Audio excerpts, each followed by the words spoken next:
as I said, I do. I'm going to start off with one thing that occurred to me as I was listening was, you started this office, you had this group of people around you. Was there ever a concern about that sort of fearless work and what it might mean for them in their careers and the like? Because it did occur to me that they took some risks along with it.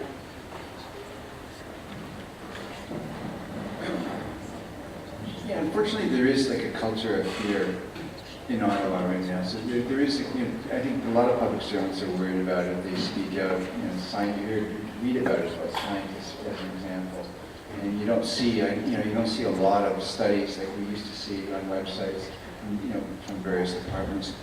I think what I was very, very fortunate was able to, people came, some of these people self-selected to come to this office. And their view, they looked at job security in a different way. For them, and they looked at job security in the context of, if I'm not doing if I'm not doing this work, if I'm not working on really important, relevant issues, then my skills are going to erode. So I need to get to a place where I can do the work, and in a very positive environment, I can get the cover that I need to do the work, and get access to the expertise that I need. Then my skills get better. So that's the real job security. Is not like there may be some short-term pressure, from coming from a deputy minister or some department may be reluctant to hire me. Where it was like, what if my skills continue to erode? And so when they came and they were, immediately we started building models to do economic and fiscal projections, and people were costing wars and building capital budget models for infrastructure. People are using these parametric models to cost fighter planes and ships, and then they're doing sustainability analysis like we released today, and everybody said, wow, I'm learning a lot. Like, this is fun, I just want to keep doing this. And so this is a real public service, and in the context, most of these people had worked at finance, and Treasury and PCO, and they're saying, now I get to make it available to everybody. And when people call, I just answer, I pick up the phone and I answer their questions. Like, what a great model. And members of Parliament can call, and the media can call to answer, if they're asking questions about the report, and Canadians call all the time, they call, they send emails, and it's a busy place, and wow, it's just like a fun place to work. I think the problem now is, like, once they get a taste of it, they don't want to go back to, I can't talk to this person because I was told not to talk to this person. Or I can't do this kind of research because it might not be consistent with, the communications coming out of the Prime Minister's office. It would be very hard to go back. It was very enlightening for all of us. So, yeah, and sometimes I often felt like in terms of accountability, when something goes wrong, that sometimes the people, some people took too much, too much on their shoulders. But I would also say the extent that PBO was successful was not because of me. It was because of the people that actually did the work, the heavy lifting, doing the analysis, working with people in Canada, other parts of countries, writing the papers, and even having the courage to put their names on papers. And having the courage to go to like committees, to sit in front of the committees with me and like on F-35 or crime bills. And to actually exchange with members of Parliament. But what a great job! So why you wouldn't want to turn it down? And we said to I said to the students today, and Mrs. Roosevelt said that you're not really living until you're living outside your comfort zone. And we all kind of felt it, but it was a great experience. So what is fear, really? Go ahead. Hi. Thank you tonight for a great presentation. I appreciate it very much. I just wanted to comment a bit on, you mentioned earlier in your speech that you were a concern when voter turnout started dropping below 50, and I unfortunately don't share quite the same enthusiasm with the referendum here, because we only ended up with 31% of eligible voters that came out. And I'm just, I worked on the campaign with Regina Water Watch on the yes side for 7 months, and I talked to thousands of citizens during that time, and I ran into a lot of apathy and cynicism out there. And I was just curious on, I guess, your opinion on how we can overcome that cynicism and apathy that seems to be quite prevalent with populations. Yeah. I mean, first, and I hope you feel very proud of the work that you did on the referendum. And because if it wasn't for people like you and others, that I don't think you would have had the turnout that you had.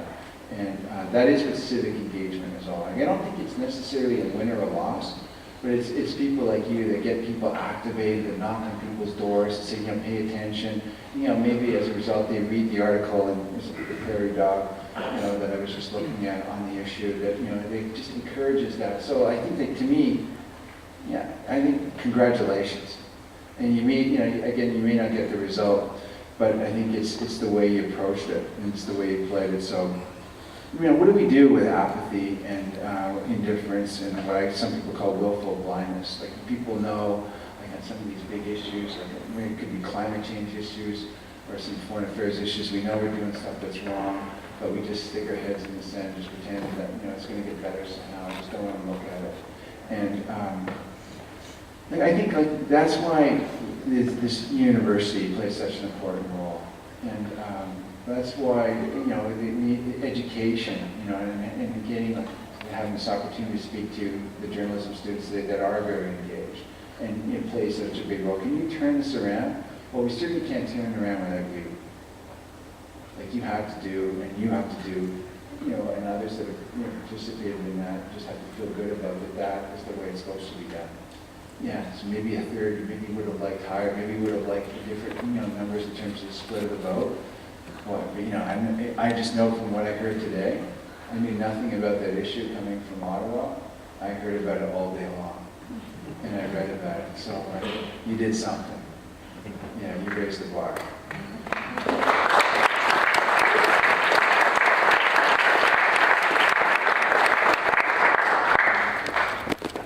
They were clapping for you.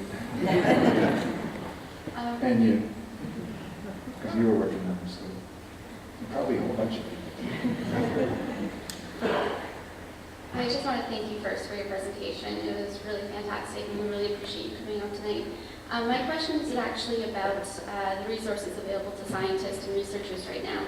As you know, the Harper government has really scaled back on what is available, and for full disclosure, I'm a PhD student here, so it's an area of concern for me. I wanted to know your insight on this issue and what advice you would have for researchers and future researchers trying to get the information that we need to give to policymakers to make informed decisions.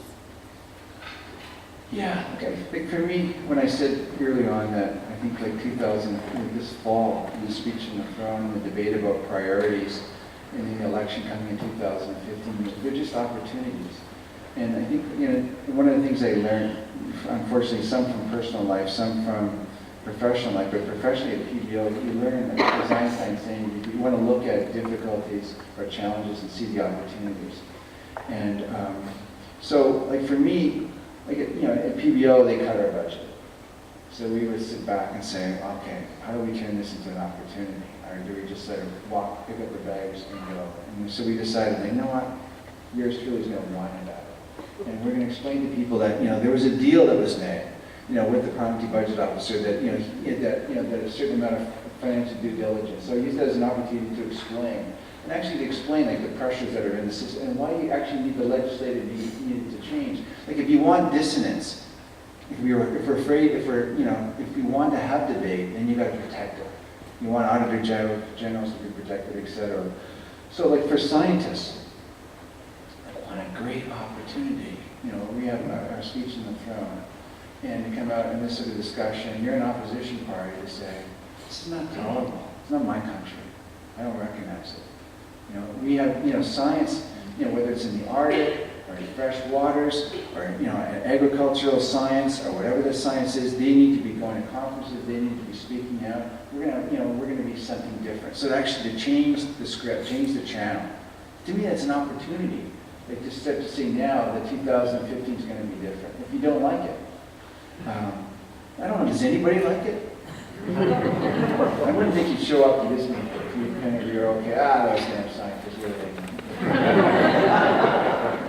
they? I just don't, yeah. So I think there's a lot of people out here. Again, when you do the math, you know, you look at the popular vote and how many people showed up, it doesn't take much to change the script.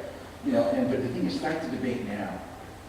And actually, for me, for us, it was like a PBO. It wasn't just enough to say, you know what, you cut my budget, or you're making it difficult to read or release documents. I think you have to say, like, you have to tell people that this is what you're going to do, with that transparency. If you're going to make scientists, and you're able to release their studies, like, where is your focus on science going to be? And then you create the momentum for a renewal of science, over the next little while, and spending perhaps more, investing more money, even taxpayer money on, when we look at the allocation of money on science. So it's not enough just to say we're going to be different, but tell people how you're going to be different, and a great opportunity. So I think there's huge opportunities to change things around. They can be done quickly with the right leadership. Sir. I was just wondering if you have any instruments when you're doing budgeting to look at the value of the public good. Now, in full disclosure, I'm a farmer, so this is a slightly biased question, but I look at the cuts that are being made to the agricultural department in terms of public plant breeding, the closing of our prairie pasture programs, and the shuttering of the massive financial black hole that was the Indian head tree nurseries. Do parliamentarians or the new parliamentary budget officer, do they have the ability to weigh the public good of something as public plant breeding versus a private sector model in terms of saying, well, it's not a dollars and cents thing, but it does offer this to it? And the second question I would have is, in your time in the office, did the Canadian Wheat Board come across your desk at any time, and what experience did you have, if any, with that? Well, I think on the issue of value, comparing one program to another program, different ways of doing things, like what can economists and financial analysts bring to the table to support Parliament in those kinds of discussions. I mean, first, we felt, actually, we had, in our organization, we spent time right at the beginning saying, like, what is our mission? And our mission for us was like, we're just, whatever we do, we just want to promote transparency, and we want to get really excited when members of Parliament use financial analysis when they're making decisions. And so that was our mission. And so for us, when in 2012 when the cutting started, we need to get back to balance.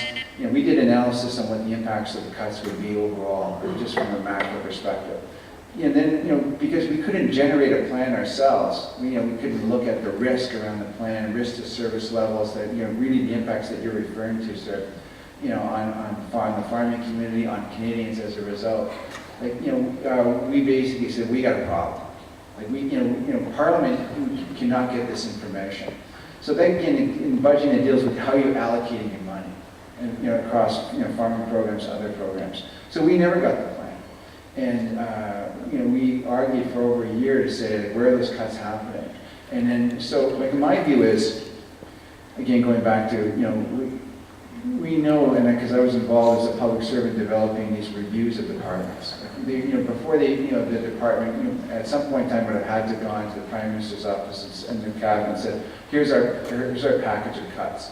You're telling us that you need to find 50 million, say whatever, on agriculture basis, whatever it is, $1.5 billion, and here's where we're making our cuts. We're getting rid of environmental programs and other programs. Like, and then they would have to justify what the priorities were, where were the efficiency programs, why did you choose those? Like, to me, a lot of that work could actually be made available to all parliamentarians at a standing committee. And deputy ministers could be brought in and could explain with the evaluations in their programs, here's the evidence that I used to decide that on this cut vis-a-vis that cut. At the end of the day, the parliamentarian has to explain that they made the choice. But I think the analysis, the evaluations that would have been done on these programs are done effectively by public servants, and that should have been released. It was never released. So as a budget officer, you can't pick to say, I'm going to look at the wheat board. I was never asked to look at the wheat board. And you can't pick to say, I'm going to focus on agriculture. I worked in agriculture. I worked in foreign financial programs for a few years. Those requests come from parliamentarians. But we were enough to say that we know, like, there was systemic failure in the system when the government was saying, we're not giving you any plans. We're not telling you where the cuts are. And then you effectively took Parliament right out of the game. And so that's basically why we went to federal court. And I didn't, as I said earlier today, I didn't get invited to any cocktail parties from any deputy ministers after we did that. Before that, I just want to emphasize that the people on this side of the room or putting the people on this side of the room? So, I want to see some people down there. That's you, Ralph. Hello. Thanks very much for your presentation tonight. When you brought it up earlier, you mentioned climate change, and when the farmer asked about the wheat board, I wondered if you'd come across anything in specific to climate change or oil policy and what it's costing Canadians right now. Yeah, that'd be a great issue. Actually, maybe a good issue for my new endeavor, which is to try to create I'm in the process of trying to create an Institute of Public Finance at the University of Ottawa. And I think the president at the university feels that we need to invest more of that time and energy at those sorts of issues. So we didn't do it while I was the Parliamentary budget officer, but I wouldn't certainly rule it out to do climate change. I'd love to do climate change or environmental work at the Institute of Fiscal Studies at the University of Ottawa, which needs to be created. First of all, thank you. You and your office were a light in a very dark time in these last 5-6 years. A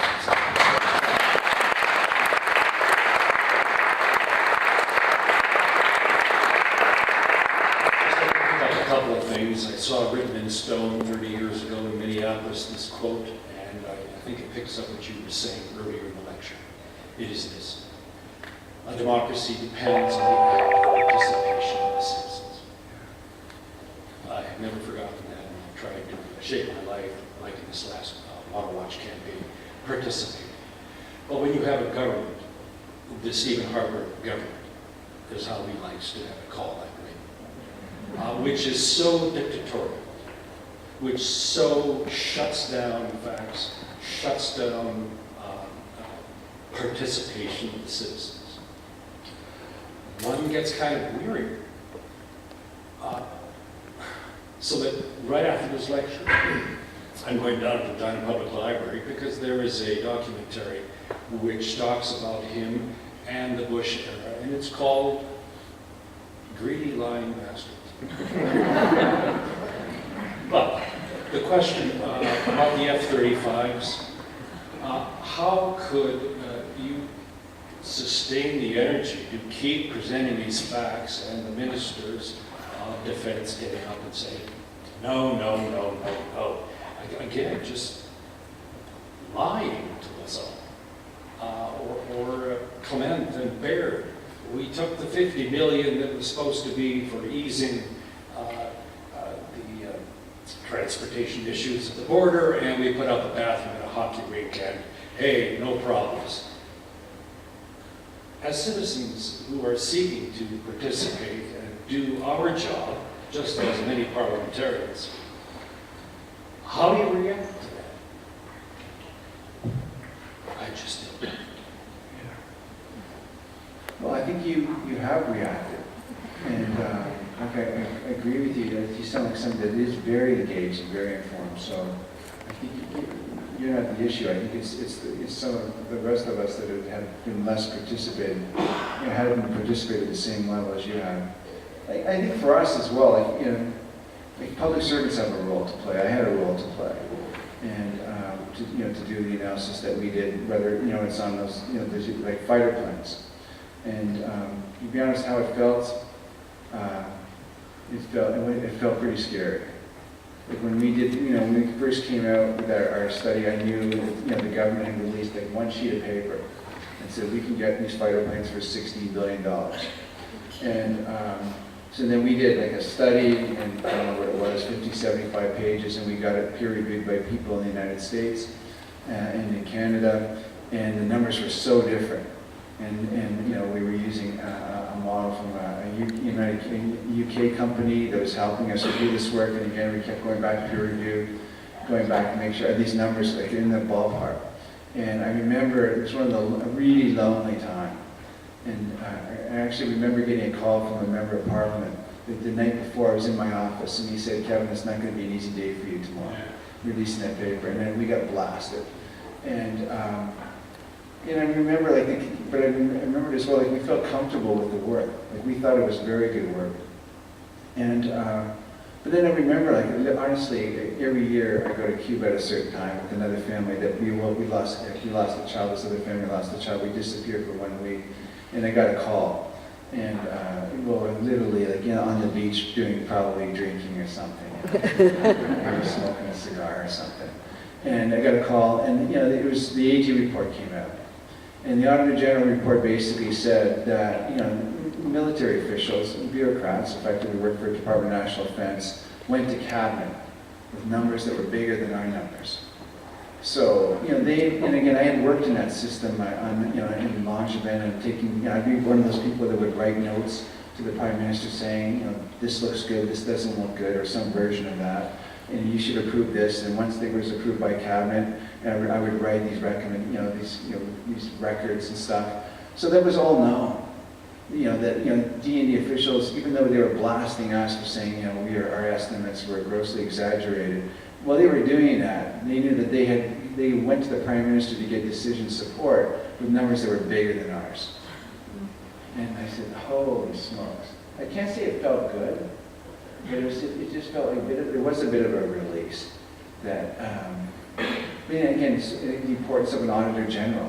And actually the importance of a parliamentary budget officer who does the work at the front end, and an Auditor General gets to come in and basically look at the process, or actually even look at after the money is spent. Years from now, an Auditor General is going to look at the wastewater facility. Did the P3 work? Did they get the savings they expected? And that's what, again, you want like the center policy attorneys or whatever, or a legislative budget officer to come in before they provide all the information you can to stimulate that debate. Thank you.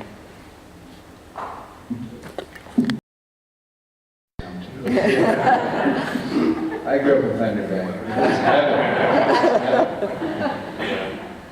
And I guess I really appreciated what you mentioned about transparency and accountability, especially from the public service, and we should expect that. So I guess I was just wondering what advice you would have for bureaucrats perhaps that do struggle with that, and how to perhaps bring some of that transparency and accountability from within. What would be kind of the path to help get that greater accountability into the system? Yeah.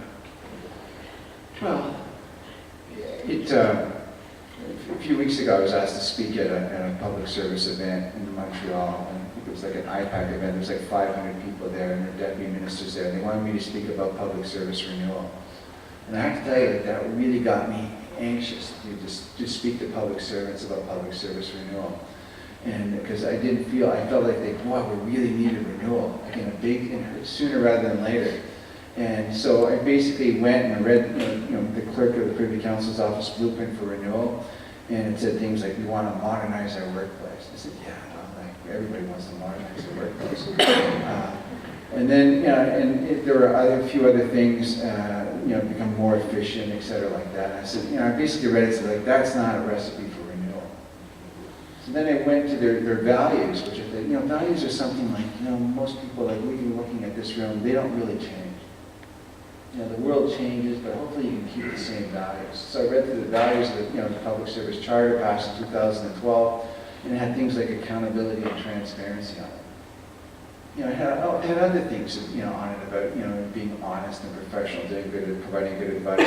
But on that issue, so I had no problems telling 500 people, you did not do that on accountability and transparency. And I gave them the examples. And I think until you actually get to the point, you just feel comfortable. These are not evil people. But you're not, the clerk's recipe is not a recipe for renewal. We got big problems to fix.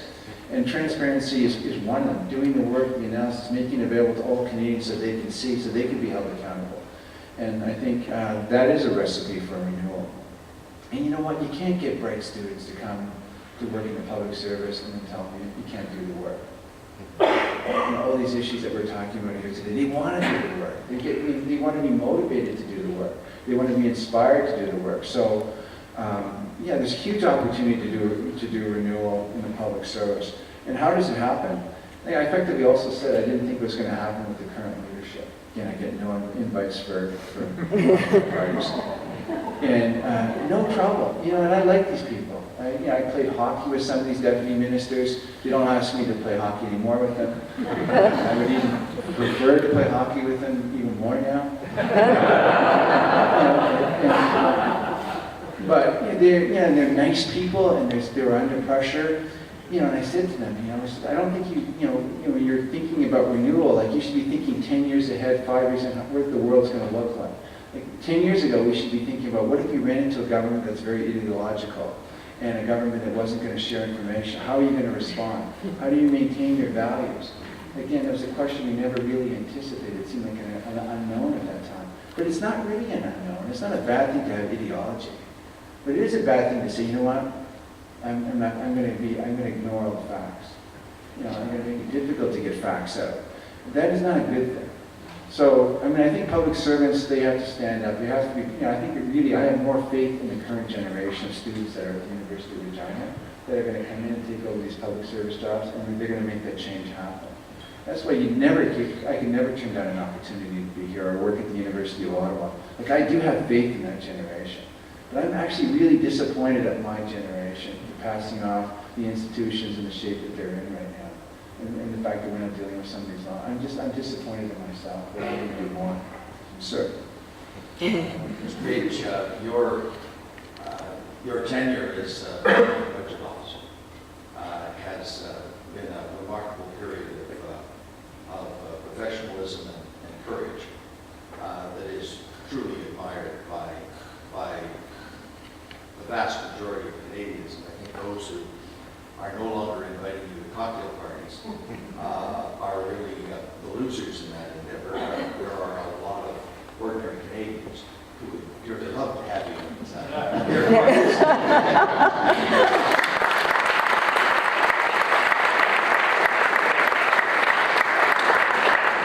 Don't feel left out.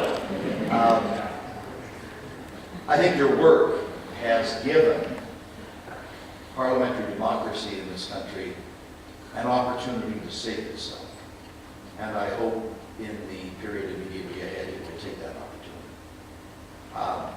One thing I would like to ask you to do, if you could, in a few moments, is some comparison between the PBO operation which you set up, granted within a legislative framework that was deficient and wasn't what it was promised to you that it would be. But you set up the concept in Canada as well as you could, and it did remarkable work, and hopefully will continue to do so. How does that compare, the model in Canada, with the Congressional Budget Office in the United States? And would you say the system you were trying to build in Canada was superior to the one in the U.S. Congress? Or are there some things from the congressional model that we could usefully import into the Canadian system to make our system better, more transparent, and more useful to parliamentarians who would like to have the power restored to the elected representatives? Thank you. Thank you so much for your kind words. Yeah. Actually, before we released any product, I went to the United States and I went to see, the directors and assistant directors of the Congressional Budget Office, and they actually reached out and they said, "Well, this is fantastic for Canada. We're so happy." And I remember this fellow, his name was Bob Sunshine. He was a deputy director. He was there right at the very beginning in '75 when they created the Congressional Budget Office. Been around there ever since. I've met him on many occasions subsequently, but I remember he said three things to me. He said, "Gavin, I'm going to give you three pieces of advice." And I like it when people do that. And he said, number one, you got to do quality work. Your first bad project, you're going to be in trouble, and it's going to be really hard to get your reputation back. So your work has to be of high quality. So he was helping us do peer review, we'll help you out on projects. If you phone us, we'll give you help on how to do fiscal sustainability work, et cetera, et cetera. A really nice, open man. Number two, he said, you're going to have to learn how to communicate. And he said, just be yourself, give a good message to all the students. Don't have to be anybody but yourself. Just, explain things. Because some of the stuff that we do, you're costing fighter planes, or, we build complicated models looking at our prison system, the cost crime bills. You just have to find a way to speak to all people, speak to academics, speak to members of parliament, speak to Canadians, speak to young kids, speak to old kids. Just learn how to do that. Don't be afraid of doing that. And then the third thing he said to me, he said, you're going to have to be tough. He says, because they're going to try to fire you. I said, wow. I've been doing the job for 2 months. And he says, we haven't barely started working on any project. He says, yeah, they're going to try to fire you. And he was like right on everything. And so, like, very wise man. He'd been there, one of these people that stayed in the institution, highly regarded, respected by all people. And so they would share their advice on like how to release documents, how to put together some of these documents. We had easy access. Like, it was easier. If we had a problem, we would almost phone them before we phone a federal department to get information. Some cases, because we did a lot of military procurement work, and it was just, they do so much of that, it was easier to do.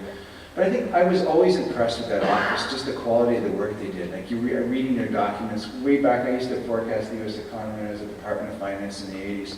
And they did good work. And they had really good staff. And I remember going in different buildings in the United States. I'd walk into their building, and you know how it's like there's energy in the room. The analysts were talking, everybody's happy, and they're comparing notes. And then I'd walk down the road, go to the General Accountability Office, and there's like nobody in the room. And it's really quiet, and no one's talking. And then I'd walk down the road, and I would go to the Office of Management and Budget, and the same thing, everybody's kind of uptight, and there's not a lot of sharing of information. So they created this nice atmosphere. And I remember, once I found myself around these former directors of the Congressional Budget Office, and they were giggling, and they're talking about all the stories. Oh yeah, I remember when Nixon did this, and then Carter did this, and I'm saying, whoa, I would love to be part of in the middle of those debates, and just have that experience kind of rub off to. And again, it doesn't rub off unless you put yourself out in harm's way, you take on those big projects. So he's basically telling us, if you want to be relevant, you got to be working on the big files. And Mr. Sunshine was, even though he was 65, he was working on Obama's healthcare package. He was in charge of the Congressional Budget Office. He was under major heat. But he took the time out and said, no, I got to speak to this guy. Never forgot that, those simple things, those gestures. But there's actually right now, I hosted in I think February of this year, 22 countries, legislative budget office. OECD asked Canada to host. And including the United States visited us, the Office of Budget Responsibility from the UK, Australia. Next week I'm going to the Slovak Republic. I sit on their advisory panel for their legislative budget office. 2 weeks after that I go to South Korea. I'm on, they got a big budget office, and they've asked, and we talk about fiscal sustainability, really boring stuff, right? But we share notes and all this sort of stuff when we get together as a community. So they've actually always put together principles. So we basically, on a legislative budget office, who you hire, how you release products, how you manage your resources, how you pick projects, and we follow that. That's a guidebook for us. And so, I think it's a world community now to try to strengthen institutions, because it's not just a Canadian issue. God knows, you could, watch CNN or read the New York Times in the morning, Google up something that's, other institutions are struggling as well, but there is a cost to weak institutions. And we don't. So I think Mr. Goodall's right. We don't want to get weaker. We need to get stronger. So, but yeah, we basically, in some ways, plagiarized everything. We didn't steal their forecast, but we said, how do you do fiscal sustainability? So, we'll help you out. How do you estimate fighter planes? We'll help you out. How do you estimate ships? We'll help you out. And then, we started working with public service, and you watch the public service, all of a sudden they're energized. We get these this is going to be important. Our first project, they're going to cost the war. And then once you start, you build confidence over time. And that's just, it's fun to do that, And then again, but it's still writing papers.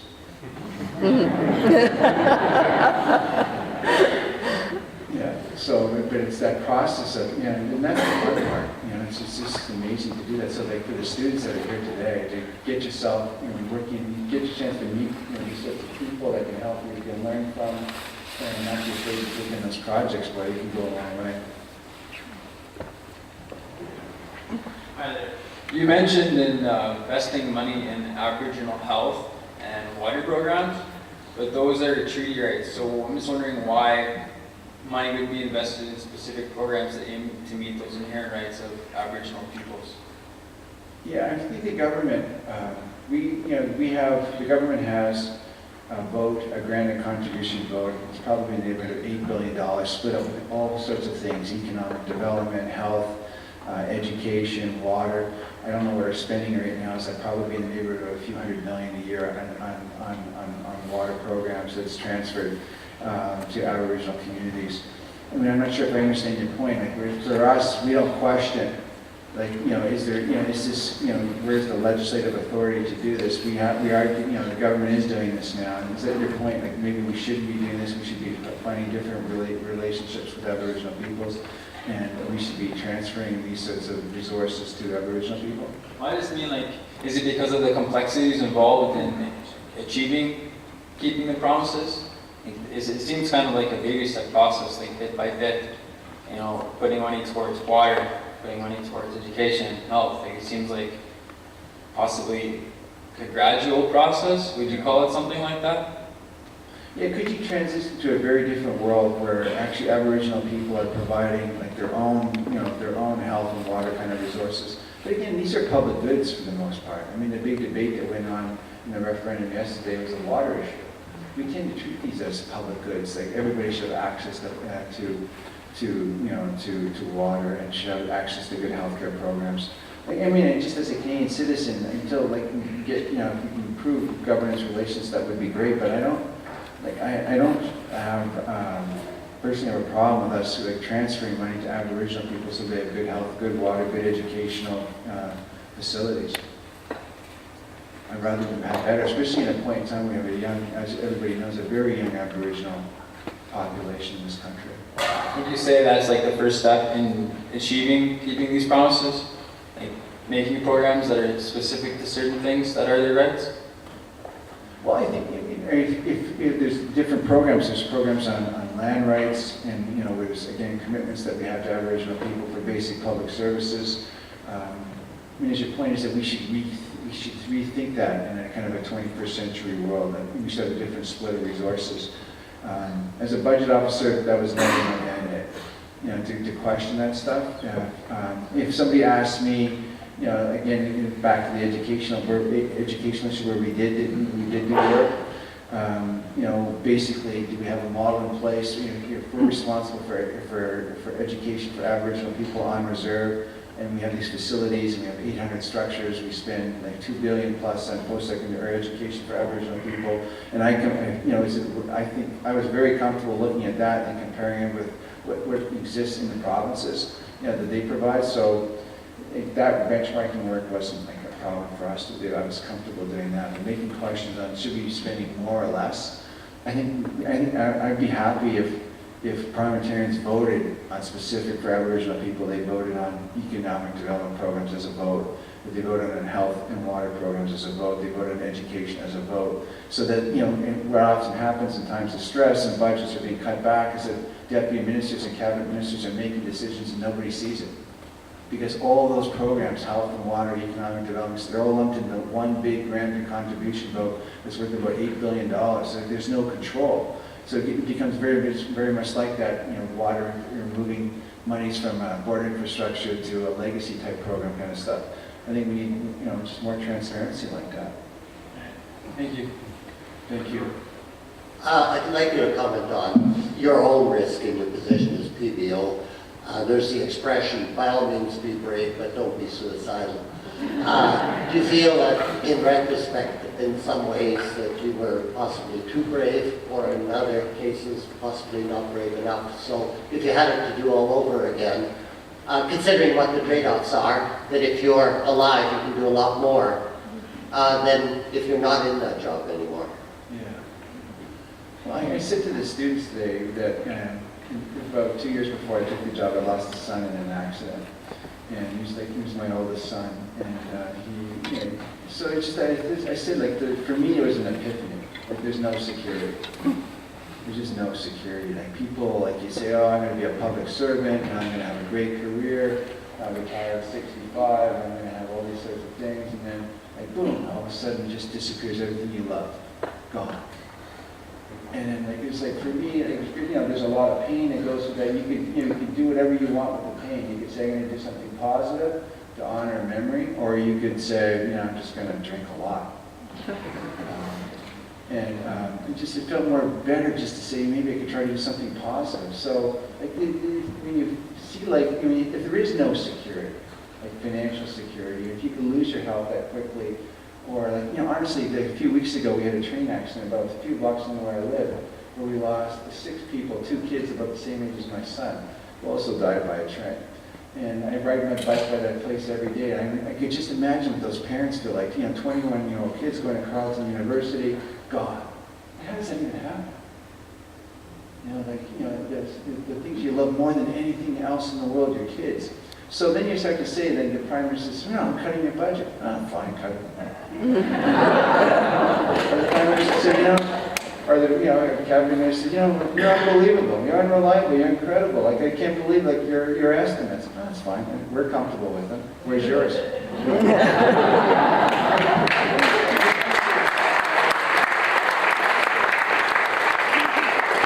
So back to your question, like, was it brave enough? Like, it felt brave enough. Like, for me, it was like, if you're given, like, under the legislation, you're given like the responsibility to provide Parliament analysis on the economy, on the nation's finances, scrutiny on the estimates constantly. Like, for me, like, I gulped. One of the reasons not to take the job, that was too much mandate for me.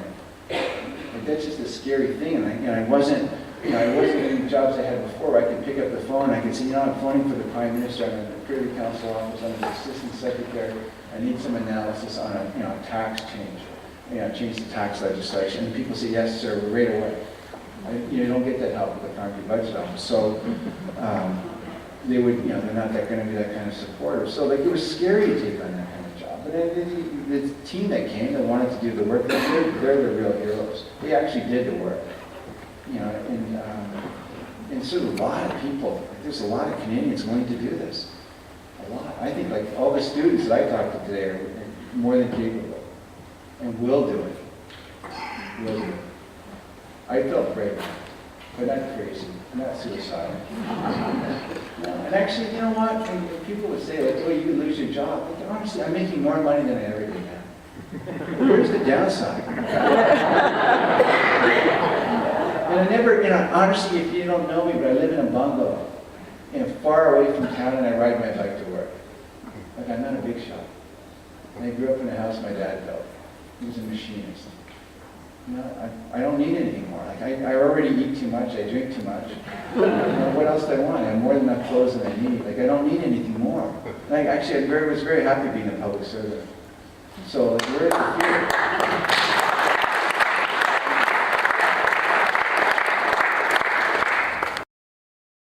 Talking about the importance of debate, and my question is, what should the next debate be in Parliament?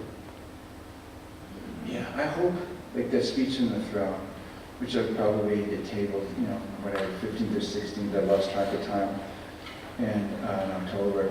It's, I hope it's not, I hope it's a document that's long-term in scope. The parliamentarians are going to say, yeah, the economy is sluggish right now, but here's where we want to take it to the future. Here's the investments that we need to make. And I hope, like, for example, on the healthcare issue, which is gobbling up provincial budgets, it's only going to get worse as we get older over the next 2 decades. Like, I hope, like, that, if it's not the government, it's the opposition party saying, you know what, we're going to tackle this. Like, we should probably have a royal commission. We should be making decisions over the next few years. We need to put some analysis on the table. And I hope, like, people talk about income inequality and those sorts of issues and social programs, whether we have the right social programs to deal with this. I don't see inequality getting better. I think it gets worse, the way their economies are set up. It's certainly getting worse in the United States. You can see some pressure before the recession in Canada. So, like, basically, what are the policies that we want 5 years from now that are going to deal with these sorts of issues, so everybody gets economic opportunity? Because that is the big issue. Like, honestly, back just from my boring story, I grew up in a house my dad built. My dad's a machinist. I got to do jobs to, get to go to an education. I got to go to school. I had opportunity, amazing opportunity. Like, school was affordable. Even if it's just for, I was able to pay my student loans and the rest of it. That's a good country. What are people dying for in the Middle East right now? housing, education, water. They're dying for it. The kids, like the ones I talked to today, the same age, they're willing to die for it now. It's become such an issue. So, but it doesn't have to be like that in Canada. You know, it could be like, and it's not like that in Canada. So yeah, I wanted to talk about these issues like statesmen, not just about what's in it, like pensions and healthcare for my generation, but pensions and healthcare for the kids' generation that's here today. You know, so parliamentarians say, you know, I'm going to get back to fiscal balance. Don't do it for me. Do it for our kids. And so that they have, you know, again, going back to the, you know, debt interest charges. If Minister Martin had to spend 38 cents on every revenue dollar for public debt interest charges, Minister Flaherty had 13 cents. Let's keep it at 13 cents. But let's give let's give the next generation the choices. So good fiscal management is very important. Minister Goodale did a damn good job too. And actually, he was finance minister.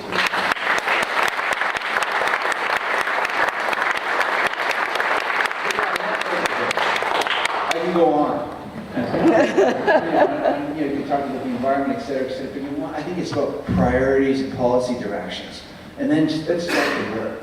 We don't have to make all the decisions in the 2014 budget. Let's do our homework. We didn't do our homework on a lot of files over the last few years. Let's start now. And then everybody can contribute. Universities can contribute. The Parliamentary Budget Office can contribute. Everybody can chip in. Center for Policy Alternatives will definitely chip in. Definitely chip in. Thank you.